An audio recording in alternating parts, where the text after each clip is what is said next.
அதனால் பழையன கழிந்து புதியன புகுதல் என்பது இன்றைக்கு மகிழ்ச்சியை கொடுத்திருக்கிறது.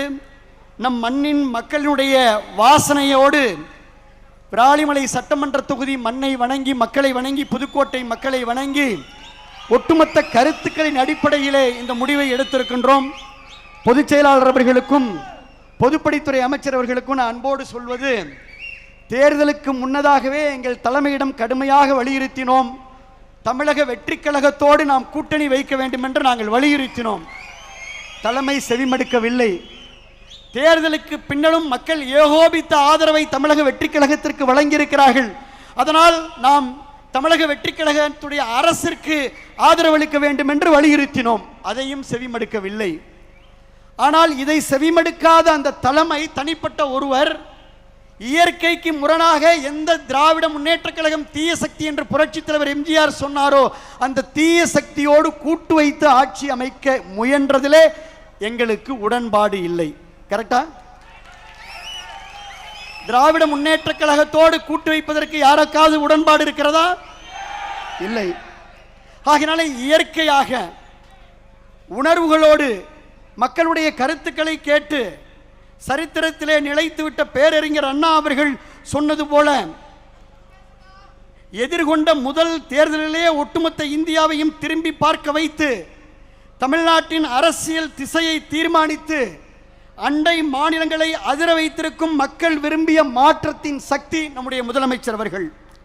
தமிழ்நாடு அரசியல்ல சத்தமின்றி, அதாவது விசில் சத்தத்தை சத்தமின்றி, தமிழ்நாடு அரசியலில் சத்தமான விசில் சத்தத்தை சத்தமின்றி மௌன புரட்சியாக ஒரு மாபெரும் அரசியல் புரட்சியை நிகழ்த்தியிருக்கக்கூடிய முதலமைச்சர் நம்முடைய முதலமைச்சர் அவர்கள். தமிழ்நாட்டு மக்களை தன் நெஞ்சிலே குடி வைத்திருக்கும் ஒரு மகத்தான தலைவரை நாம் பெற்றிருக்கின்றோம். தமிழக வெற்றி கழக குடும்பத்திலே இன்றைக்கு நாங்கள் இணைத்துக் கொண்டிருக்கின்றோம். இன்றைக்கு தமிழ்நாட்டு மக்களின் கனவுக்கு ஒரு பாதை கிடைத்திருக்கிறது. எளிய மக்களின் குரலுக்கு செவிமடுக்க ஒரு இயக்கம் கிடைத்திருக்கிறது. நம் மண்ணுக்கும் மக்களுக்கும் சேவையாற்ற ஒரு களம் கிடைத்திருக்கிறது. மாற்றத்தை விரும்பிய ஒவ்வொரு மனசுக்கும் நமக்கு நம்பிக்கை கிடைத்திருக்கிறது. இன்னும் சொல்ல போனால் மிக முக்கியமான தொண்டர்களை, இங்க இருக்கக்கூடிய தொண்டர்களை தொண்டர்களாக அல்ல தோழர்களாக அரவணைக்கின்ற ஒரு லீடர்ஷிப் குவாலிட்டியான தலைமை பண்பு உள்ள தலைமையை நாம் பெற்றிருக்கின்றோம். அதனால் இந்த இணைப்பு மகிழ்ச்சியை கொடுக்கிறது, மலர்ச்சியை கொடுக்கிறது, நம்பிக்கையை கொடுக்கிறது, புத்துணர்ச்சியை கொடுக்கிறது. தாவேகா வேறு, தமிழ்நாடு வேறல்ல என்ற மக்களின் தீர்ப்பை மனதிலே ஏந்தி வரவிருக்கும் எல்லா தேர்தல்களிலும் இனி தமிழக வெற்றி கழகம் வெற்றி பெறும். உறுதியான அந்த ஒற்றை தலைமையிலே நாம் பயணித்து வெற்றி வாகை சூடுவோம். உங்களுக்கு துணை நிற்போம், உழைப்போம். எங்கள் உள்ளமெல்லாம் நிறைந்திருக்கும் இந்த நல்லாட்சி தொடர்ந்திட உழைத்திடுவோம். ஒரே ஒரு தகவல், பொதுச் செயலாளர் அவர்களே, இங்கே நீங்கள் பார்ப்பது வெறும் ட்ரெய்லர். ஏன்னா நீங்க புதுக்கோட்டையை சென்னைக்கு வர சொல்லிட்டீங்க.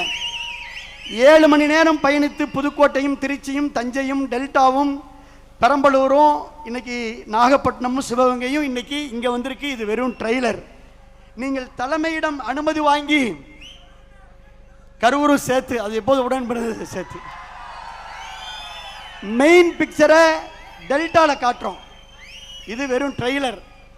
மெயின் பிக்சரை நம்முடைய தலைமையினுடைய முதலமைச்சருடைய அனுமதியை பெற்று டெல்டா மண்ணில் நம் தமிழக வெற்றி தலைவர்களுடைய ஆணைக்கிணங்க தமிழ்நாடே திரும்பி பார்க்கின்ற அளவிற்கு மாபெரும் இணைப்பு விழாவை, இன்னொரு இணைப்பு விழாவை, மாற்றத்திற்கான மக்களின்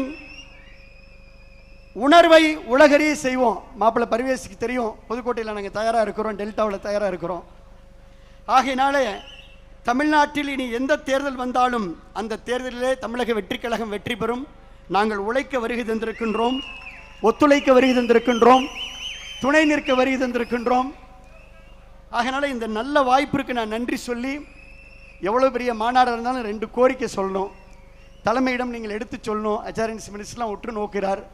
ஒன்று, காவிரி வைகை குண்டாரை கடந்த ஆட்சியிலே கிடப்பிலை போட்ட அந்த திட்டத்தை நம்முடைய தமிழக வெற்றி கழகத்திலே மீண்டும் வெட்டி 7 மாவட்ட விவசாயிகளுக்கு காவிரி நீரை வழங்க வேண்டும்.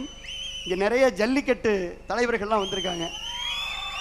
எங்களுடைய உயிர் ஜல்லிக்கட்டுக்கு நம்முடைய அரசு நிச்சயமா துணை நிற்கும் நம்புறோம். நீங்க பார்த்துக்குவீங்க, ஏற்கனவே சொல்லியிருக்கீங்க துணை நிற்க வேண்டும் என்று சொல்லி